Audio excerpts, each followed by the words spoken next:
so I'll try cruising the parking lot, seeing if we got a space. There's space there. Looks like it is there. Right here? Looks like there's a space right here too. What's that say? Reserved. Hotel guests only. That's us.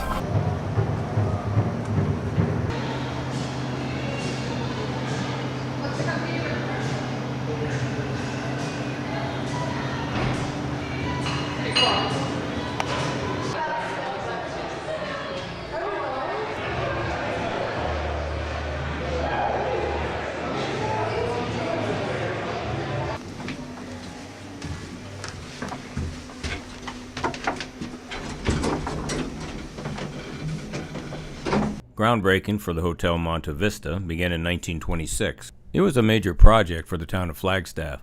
Originally began as the community hotel because it used public funds to start the construction.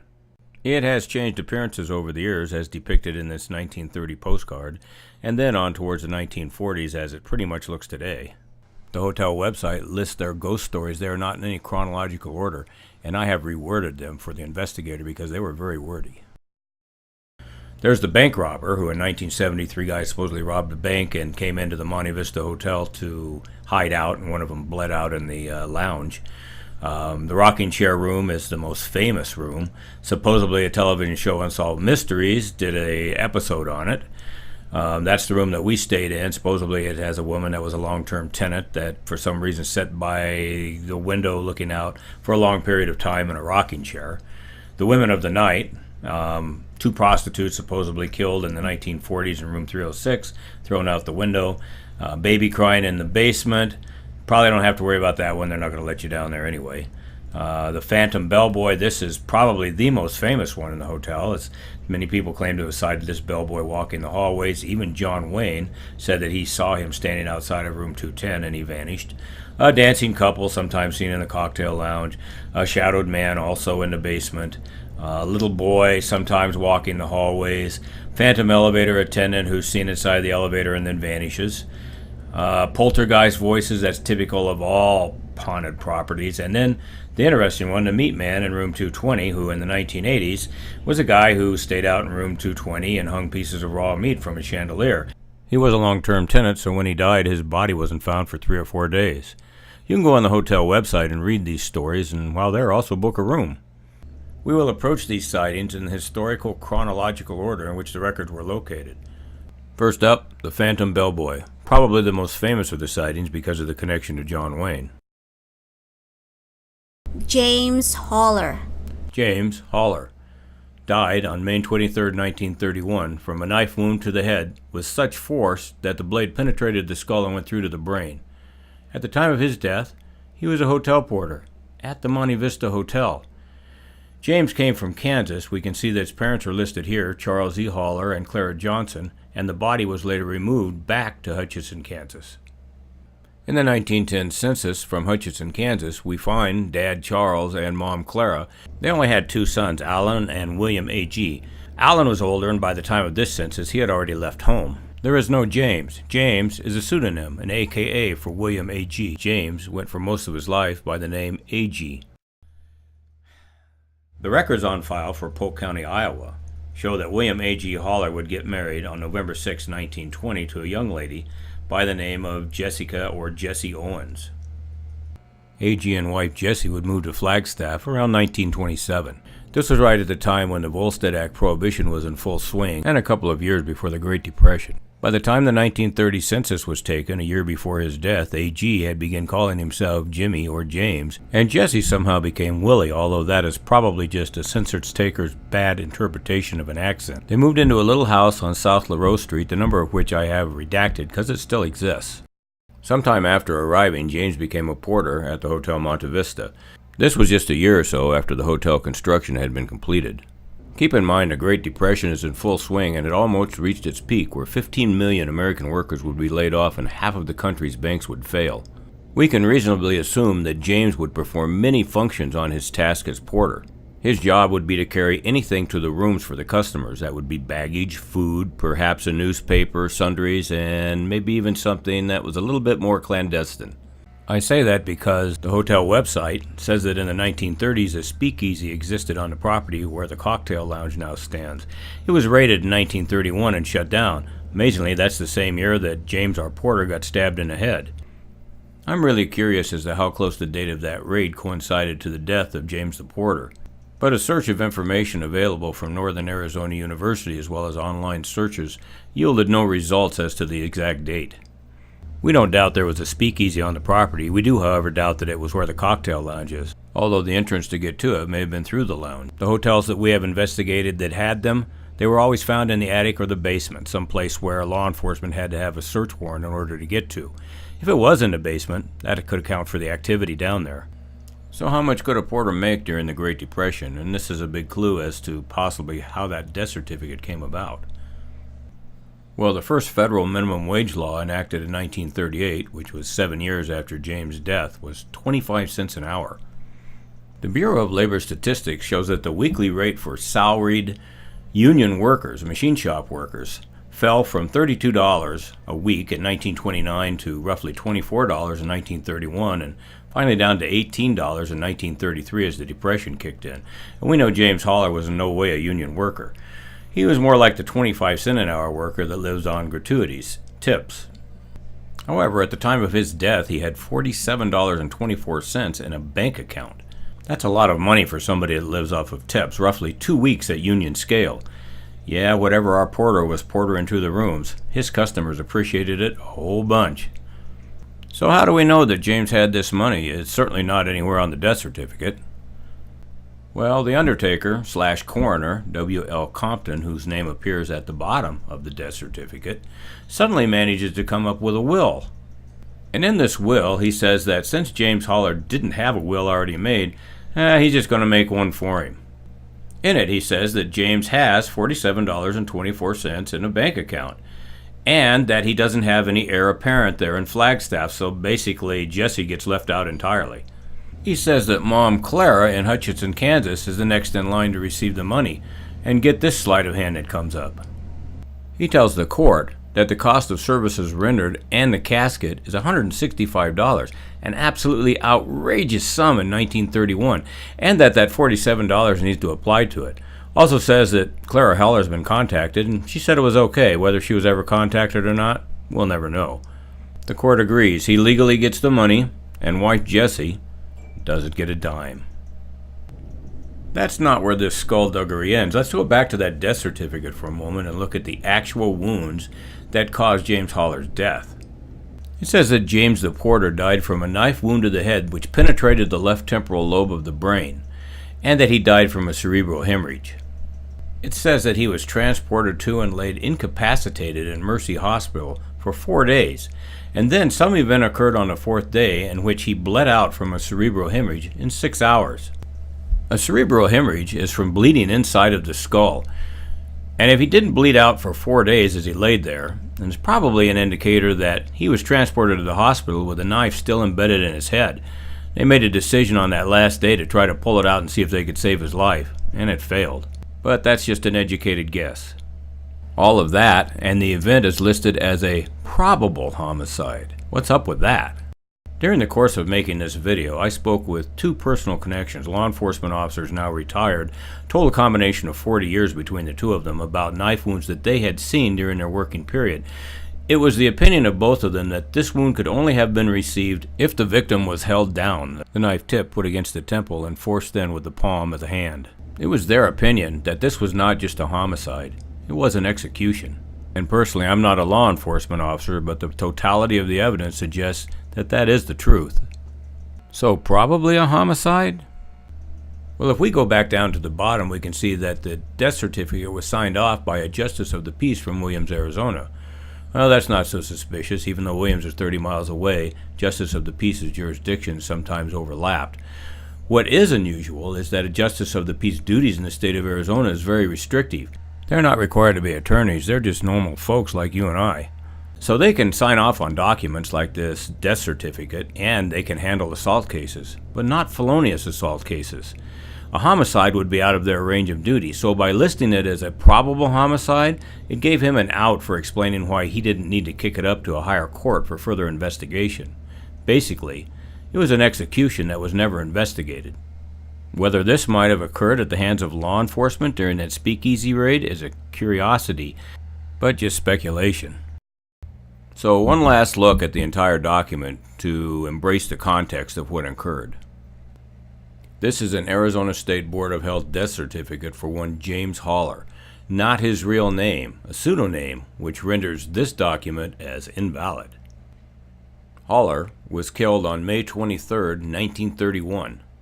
He died from a knife wound to the head that was given with such force that it went through the skull directly into the brain. Listed as probably a homicide, which kept it from being investigated further. He lived for 4 days, and then on the last day bled out in 6 hours due to some event. At the time of the death, he was a hotel porter at the Monte Vista Hotel. He was male. He was listed as being single, although we know that's not true. We have a copy of the marriage license to one Jesse Owens, and if in the last year since they moved to Flagstaff he would have become widowed or divorced, there is headings on this document to allow for that. By stating as being single, it cut Jesse completely out of any money that was due for her. His age was listed as 42. He was actually 37 or 38. However, the date of birth is listed as not known, so we'll give him some leeway in that. They got the name of his parents correct, Charles and Clara, living in Hutchinson, Kansas. That information could have come from one of two sources, either from Jesse or from the employer at the Monte Vista. However, the money that was in the bank certificate could only have come from Jesse. The hotel would not have known about that because there was no direct deposit at that time. By declaring that James was single and unmarried, this paved the way for the undertaker/coroner, a quasi-law enforcement officer, to submit an after-death will, which was supported by a justice of the peace, who declared that the death was a probable homicide, which was beyond his realm of statutory duties to do so. So in this case, why would members of law enforcement falsify records? Well, there's only one thing that stands out on the certificate. James Holler was a Negro. And we know certainly how certain members of the black community react with law enforcement today, and vice versa. I don't think it was any different in 1931.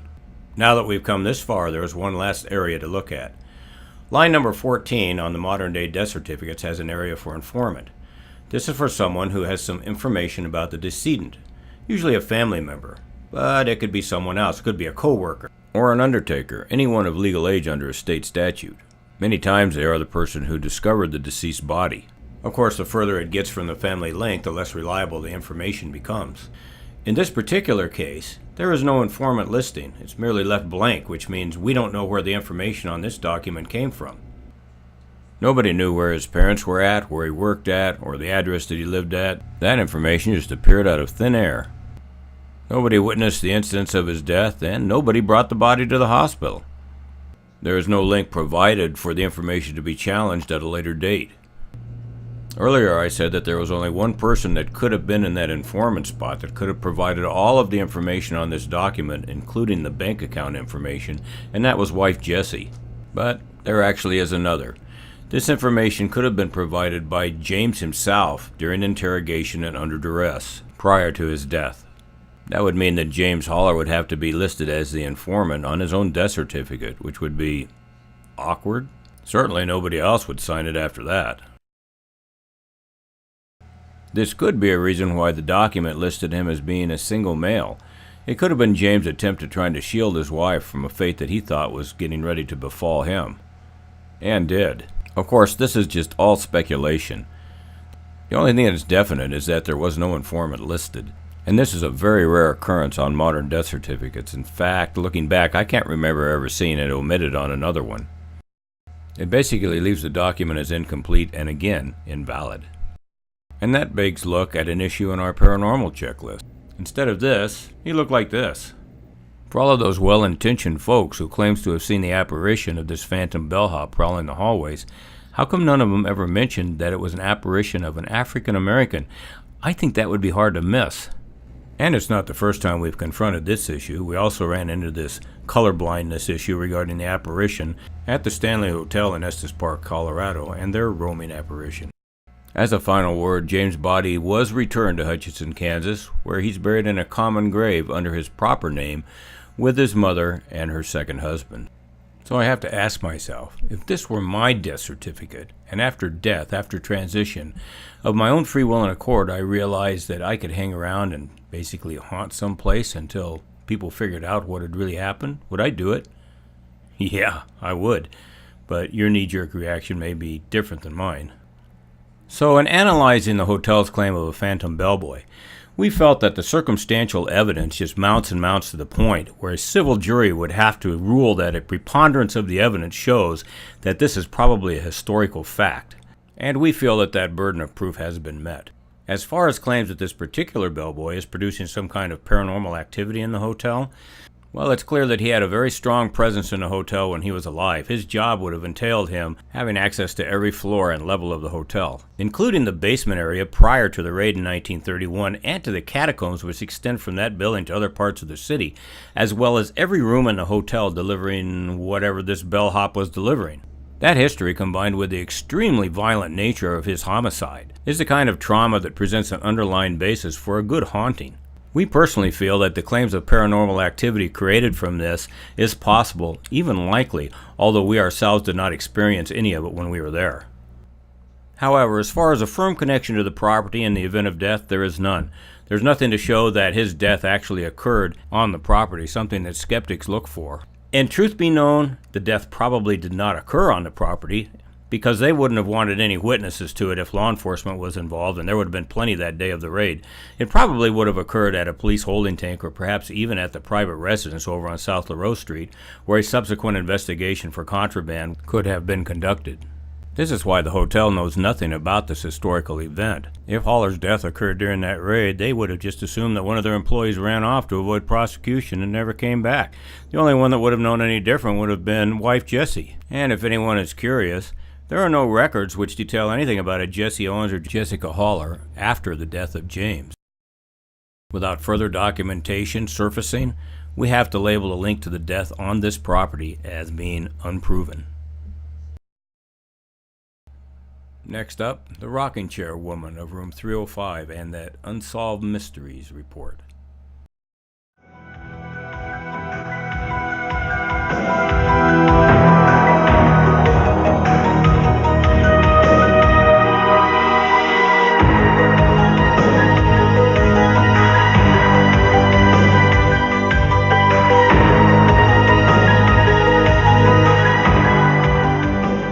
Unfortunately, that's our work. After reviewing the titles for all 14 seasons of Unsolved Mysteries, that's 574 episodes containing multiple stories, we found no story or episode pertaining to the Hotel Monte Vista or to any of the characters thereof. In fact, we didn't even find anything pertaining to ghost stories in Flagstaff at all.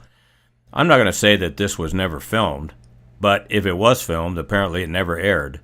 Anybody knows where it can be found, let us know.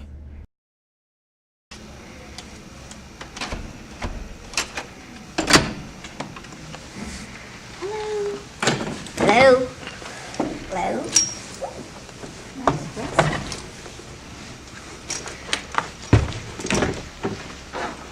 It's two beds. And there's the haunted rocking chair. Why is it two beds, huh? Why is it what? Why is it two beds? I don't know. I booked the room, that's what we got. Two queen beds. That's what we got. Need a light. And of course, just as I figured, this old woman is supposedly sat in this chair, and it looks right down on the front entrance of Babbitt's.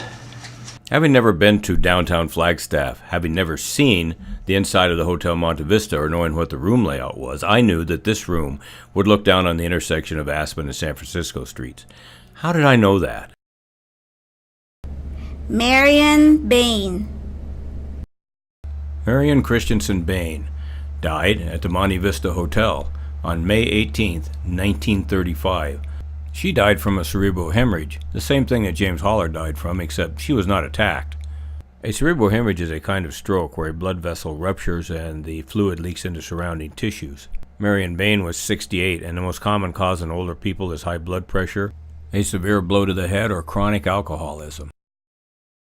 The 1920 federal census for Phoenix, Arizona, shows Marion living with husband Henry and with kids Eva, Henry K. Jr., and youngest daughter Ruth in a home on West Portland Place.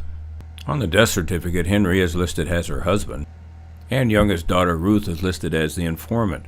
The informant is someone who knows information about the decedent to put on the document. Many times it is also the person who discovers the deceased or identifies the body. By 1932, the phone directory in Phoenix shows that the family has split up. Marion is now living with Ruth, still at Portland Avenue, and Henry and oldest daughter Eva have moved back east, back to Washington, D.C., where he got a job. Henry K. Jr. left the family altogether. I think he went to Spain. What caused this split up between family members is unknown. The document goes on to show that Marion's body was shipped back to Washington, D.C. to husband Henry. It also shows that Marion is a widow, which is incorrect. Henry is still alive, which may indicate a little friction between the family members. She had been in the city for a year, and by the time of the end of this review, you'll come to realize that that year was spent entirely at the Hotel Monte Vista. She was a long-term tenant. However, there is nothing in the document at all to say which room she stayed in, perhaps died in.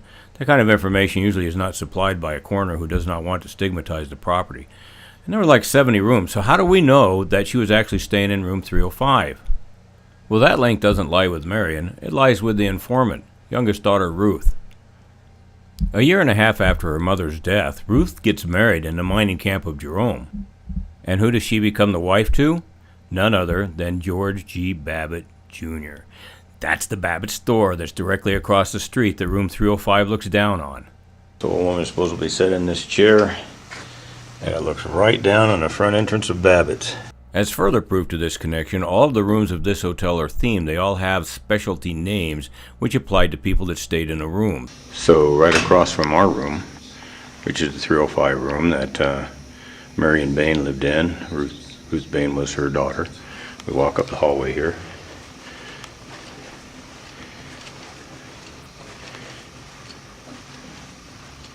And room number 301 is the George Babbitt room. Now, that cannot be the older George Babbitt because he died in 1920. This hotel was built in 1926. That is George Babbitt Jr., George Gerald Babbitt, that dated Ruth.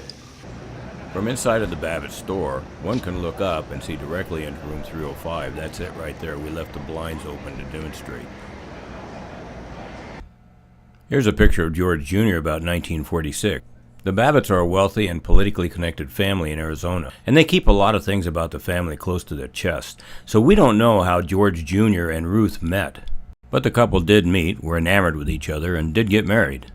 This is Philomena, George's mother, himself, and Ruth, about 1945. Almost no information is given about George Babbitt Jr. and his first wife Ruth. Perhaps it was not a good marriage. Ruth died in 1951 with the paper obituary only saying that she had been sick for a while. George Jr. became postmaster of Flagstaff for many years, invested in crap land above Phoenix, which later became Scottsdale, and did remarry. But none of that explains how him and Ruth met.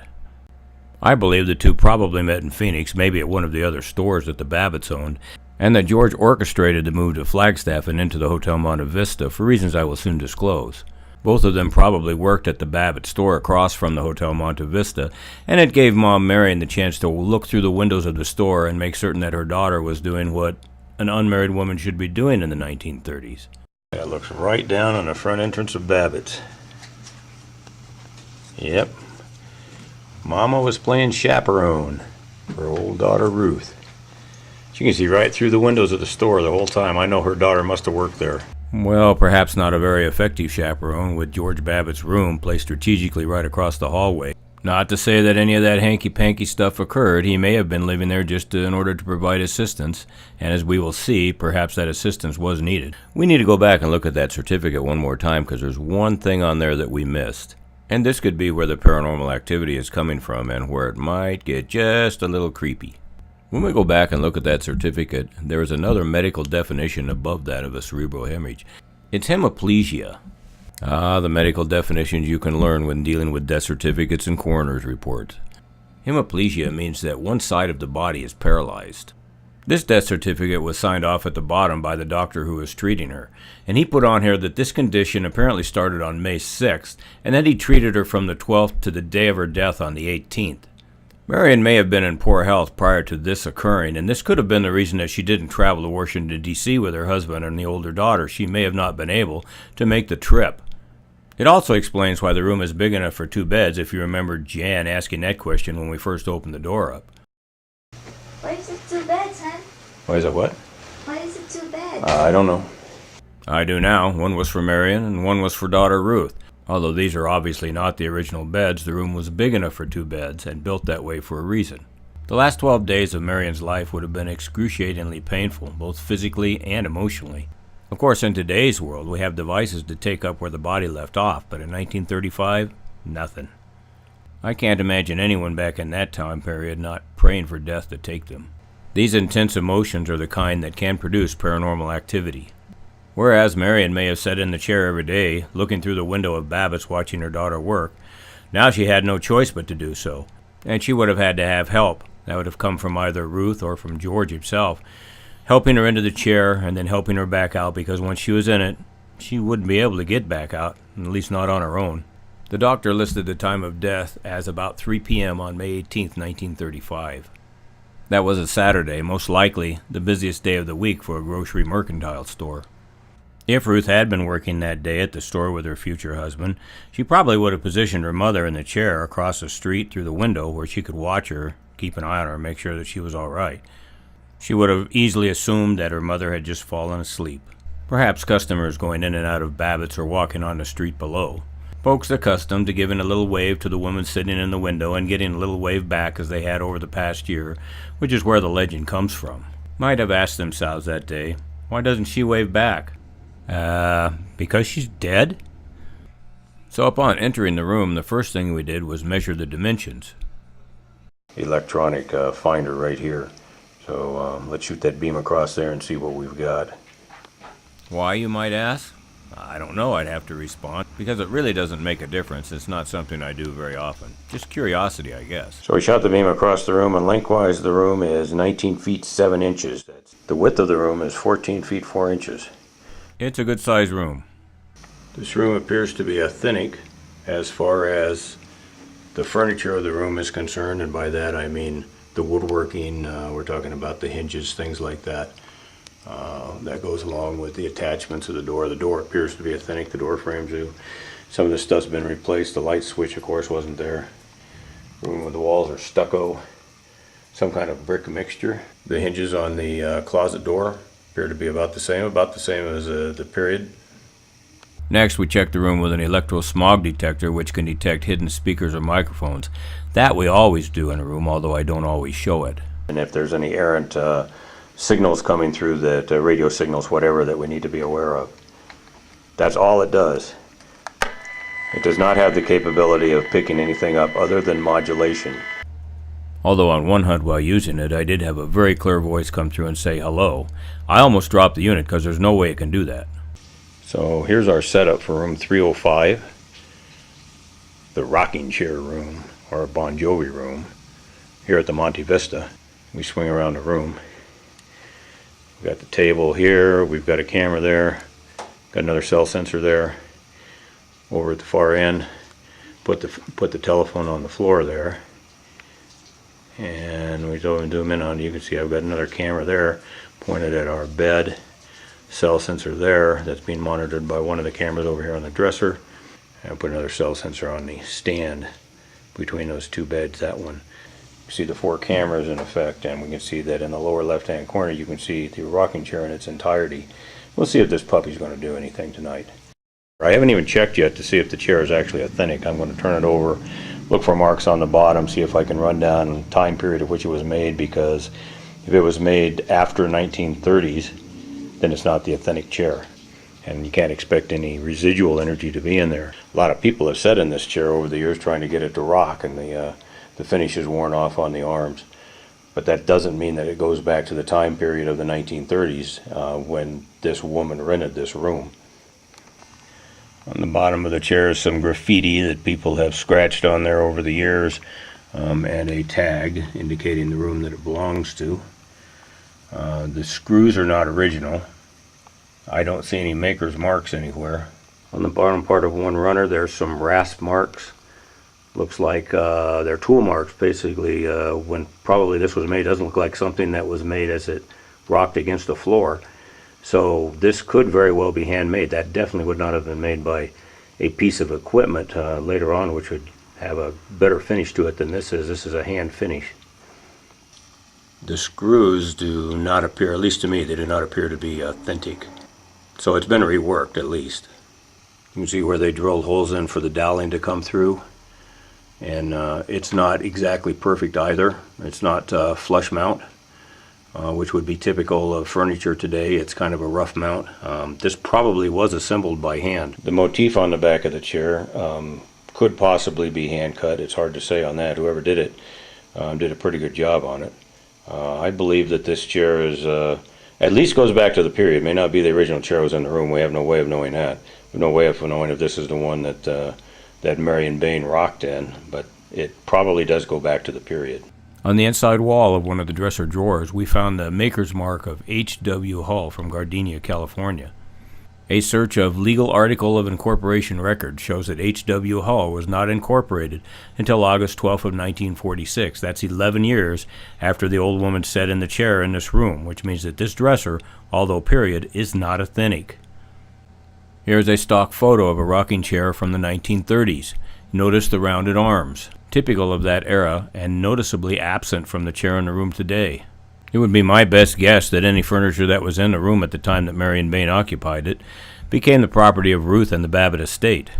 And still people staying in the room claim that the chair moves on its own. They just can't seem to capture video proof. At 1:40 a.m., 40 minutes after up and running time, we got our first hit on the equipment. I can, yes. Hey, nice of you to show up. That's a nice strong hit. I don't know what I do with my camera to keep it going there, huh?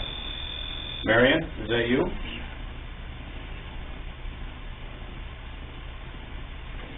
What did I do? Oh, here's the camera.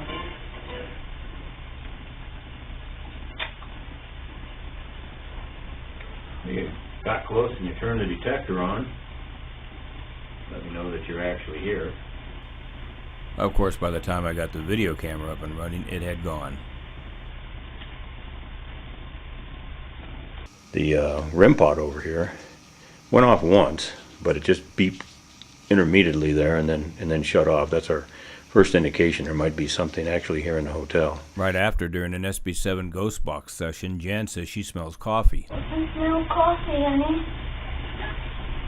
I smell coffee. Huh? You smell coffee? Yes. Did you bring coffee in? No. I don't It's smell really coffee. strong coffee.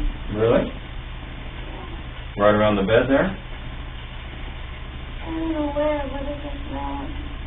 You think it's paranormal? I don't know. Well, maybe you're smelling something that I'm not smelling. Usually it's me smelling the perfume or something. Coffee, would that be Marion? Were you drinking coffee when you sat in this chair and rocked back and forth? And as we prepared to call it a night, she kept complaining about it. You're drinking coffee? The interesting thing about the sense of smell is that it is the most powerful sense in the human body, as is closely related to memory. Of course, the smell of coffee is generic, but something like perfume can bring back memories from people that you used to know, places that you've been. Well, I do too. But over here it's dead. Maybe it's on the bed. Nobody's getting to bed. And I could smell it too. It does smell like coffee right here. Right here. It seemed to be emanating in like a mist a couple of feet above the bed and not from the bedding itself. The hinges. And it wasn't coming through the door. Coming through the door. Who smells like coffee? No answer came forth on that one through the SB7 Ghost Box or anything else. And a few minutes later, the odor was gone completely. All right. At 6:35 that morning, the REM pod went off, and that was our wake-up call. Thank you, Marion, for that 4 hours of sleep. Time to get up. Breakfast was en room. When we left for lunch, I turned the chair around because the rumor is that once turned around, it turns back on its own, so let's find out. And when we return, nope, it's still there. See if the chair is still. Oh, nobody moved the chair. No. Grandma didn't turn it back around. No, Oh you well. love it. Well, we'll go on to Winslow and we come back and see if she changed her mind. And now that we're leaving town for the rest of the day, it's a good time to go over the rest of those documents. Charles Homer Fight. Right after saying that coroners rarely, if ever, identify the room that the deceased died in a hotel, here's one to disprove me. This death certificate from 1937 shows that Charles Homer Fite died in room 311 at the Hotel Monte Vista. Today that is the Carol Lombard room. 311 is the Carol Lombard room. This is the room where we have a confirmed death in that transpired in, I want to say 1937. It was a natural causes death. There is one reason why a coroner would have to identify the room of death. That is if it was a bona fide legal mailing address, and in this case it appears to be so. That would mean that Charles Fite was not a roomer, but a long-term tenant, which is typical of the Depression-era hotels. When the occupancy went down, they converted themselves over a kind of a boarding house structure. The document says that he resided in the town of Flagstaff for 6 years and 9 months, and that he was a sales manager of furniture for the last 7 years. Truth be known, he probably spent the entire 7 years living out of room 311. Room 311 is just down the hall from room 305, so because of the overlapping time period, he definitely would have known the Baines and even the Babbitts, maybe even supplied the furniture to the Babbitt store and to Ruth and Marion Bain in the room of 305 itself. The informant on the certificate was his wife Vivian, but she was in Los Angeles, which shows that he commuted back and forth. Also means that he did die alone and wasn't discovered for a couple of days. The coroner listed the death as a coronary thrombosis, which means a blockage of the heart, or he even put in parentheses a heart attack. Means that he looked at the body afterwards and from the position of the body decided that that's what it was. The hotel website makes no mention of any activity in room 311, nor did we depict any of it being mentioned when we interviewed employees. And rightfully so, because natural deaths usually do not produce activity. This is probably the first that the hotel has ever heard of the death in this room. Having brought this to light, though, there will now probably be a whole flurry of activity being reported in the room. This death on December 20th, 1937 is the second confirmed death at the Hotel Monte Vista. There will be others. 10 years slip by without another death, and then in 1947 a guy by the name of Shelby L. is found dead in his hotel room. Henceforth I have redacted the last names. Even though these documents are in the public domain, relatives are probably still alive somewhere. He had been dead for about 4 days. His death was assumed to be in the early morning hours as he was not seen alive that day. He was found dead in a hotel room. His death was listed as congestive heart failure, which means that the extremities of the body swell up due to fluid retention and the heart can't pump effectively. As I mentioned sometimes happens, in this case the coroner was the informant.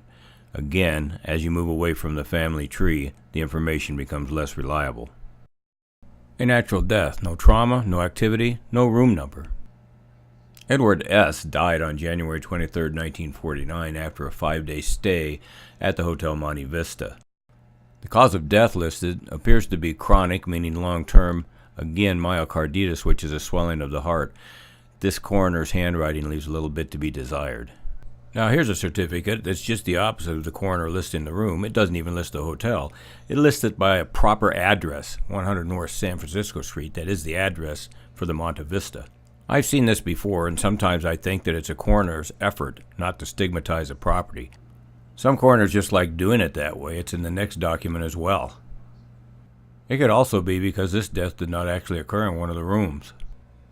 William B. and his wife Mary checked into the Hotel Monte Vista on New Year's Eve on December 31st of 1950.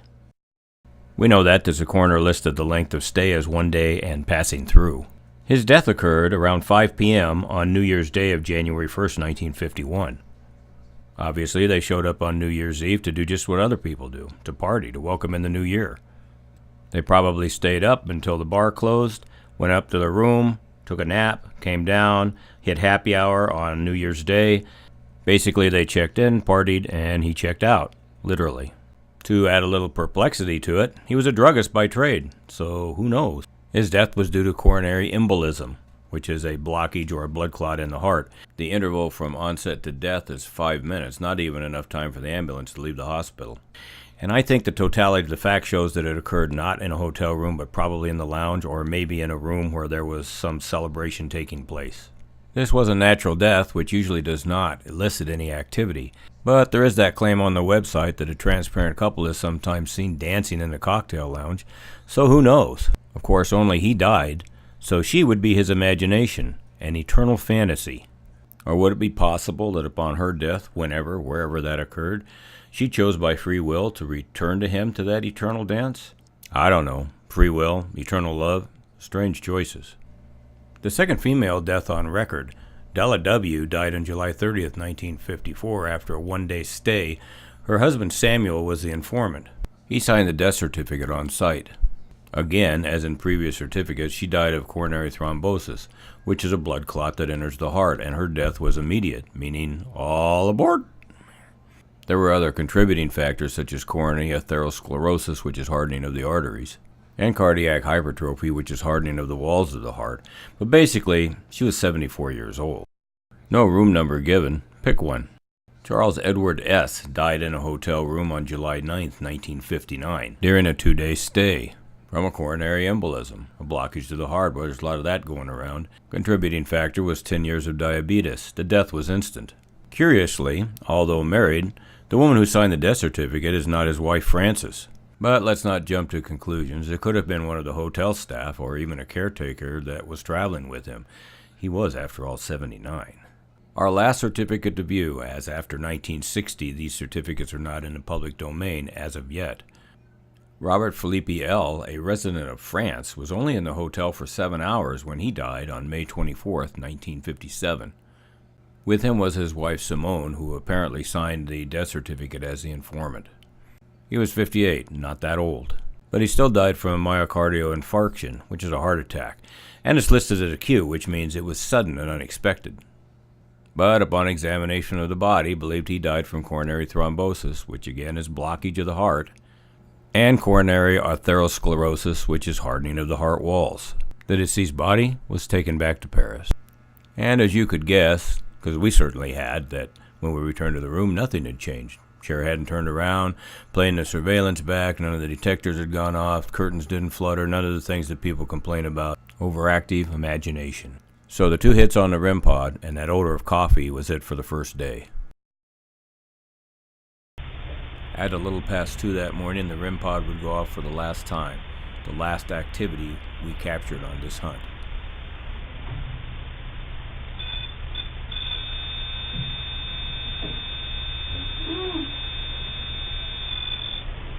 Oh. Yeah, it was very nice, isn't it? Hey, very nice.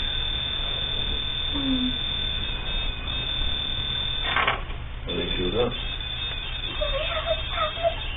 Oh, that's beautiful. This is very nice. That's quite some show you're putting on there, huh? That is really quite some show you're putting on. Yeah, it's done. Is that it? That's it? And that was it. For all of the claims about the room, we had expected more. So, did the rocket room chair rock us? Well, yes and no. The death certificate shows an undeniable link to the property. The circumstantial evidence of familial association just mounts and mounts until it reaches that criminal level trial of proof beyond a reasonable doubt. There is no doubt that this is the room. As far as paranormal activity in the room itself, well, that's where it falls short. We experienced the 3 hits on the REM pod, and that scent of coffee, that unlocatable scent of coffee, is kind of the icing on the cake. We've experienced the scents of flowers, of perfumes, and even cigars, but never coffee. By our own internal standards, since the activity came through at least once every 24 hours, we had to label it as consistent, but low, lower than we would expect of a hotel that bills itself as the most haunted. Investigators take note. We got all of our hits on the REM pod, which is a proximity device, while the cell sensor unit that sat just inches from it did not activate. In fact, none of the cell sensor units in the room went off. This shows that the frequency response of the cell sensor units, which are set at 50 to 60 hertz, is too high to capture the frequency that's coming through. This is actually a good sign because most paranormal activity that stays around long enough to be measured by an oscilloscope is down in the 20 hertz range and tends to validate this capture. Not to be dismayed by our meager captures, the front desk allowed us to overfilm an incident that was picked up on the hotel surveillance cameras in the front lobby.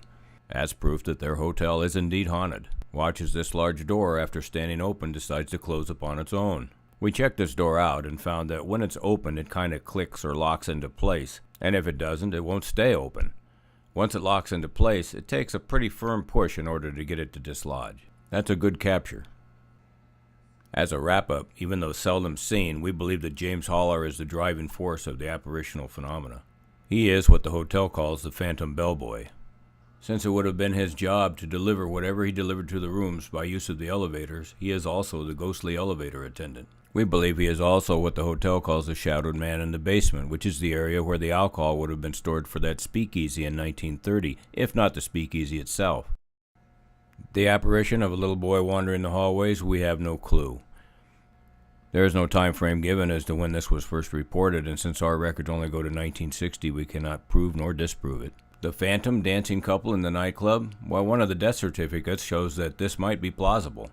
The residual energy from William B.'s last dance with his wife might be trapped in that nightclub from his death in 1951. Or it might be more than residual, and after her death, his wife chose to go back to that place and rejoin him in this eternal dance of love.